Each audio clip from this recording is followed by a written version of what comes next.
Hello there, welcome to Bizworld.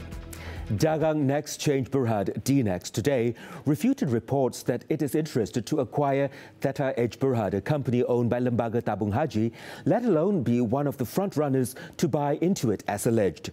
Last July, Theta H market value stood at approximately 40.75 million ringgit. Board has not discussed all this interest. I think for time being we are focused on what we are doing now. So I think that is not part of the management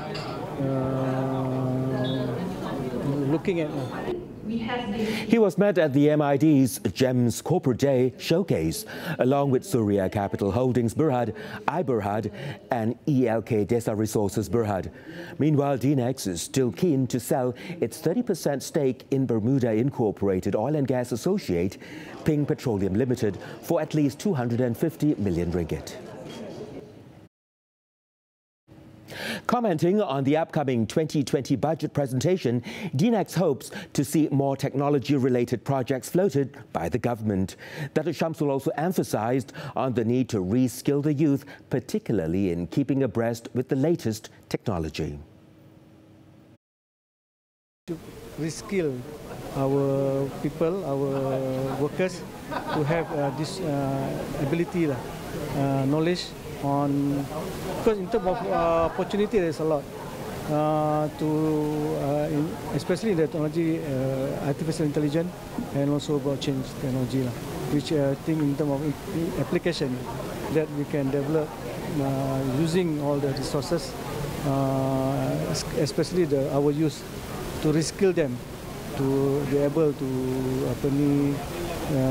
do this kind of services. He said projects such as in blockchain and artificial intelligence will in turn contribute to the growth of the country.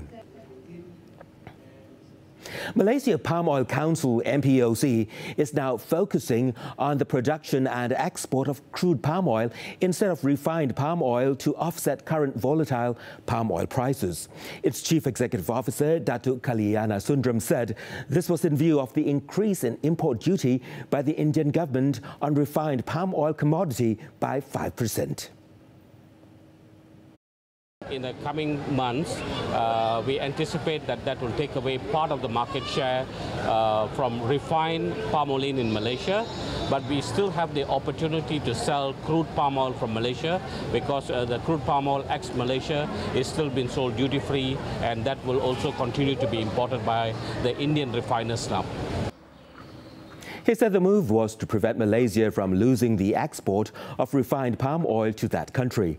Currently, India imposes a 50% refined palm oil import tax, up from 45% for 6 months. And Malaysia was the largest supplier to India in the first half of 2019 over Indonesia. The government should consider introducing a lunch school program nationwide to tackle the rising concern of non-communicable diseases in the country. Khazanah Research Institute's senior advisor, Professor K.S. Jomo, said the implementation will help reduce the government's and the people's healthcare spending. Saya rasa rakyat Malaysia akan lebih menghargai program makanan di sekolah, makan tengah hari di sekolah daripada membeli tol syarikat yang mempunyai hak tol dan sebagainya. Ini adalah ini memberi kesan jangka panjang yang jauh lebih baik bagi rakyat Malaysia daripada sesuatu untuk ambil alih syarikat tol ataupun mengambil alih meneruskan projek ECRL. What are the drivers? He said the program should be implemented after conducting a thorough survey and with the support of various parties, including ministries and private companies. He was met at a discussion session on obesity, diabetes and other non-communicable diseases in Malaysia and how to solve it today. That's all for now. I'm Brandon Wong. Thank you for investing your time with us.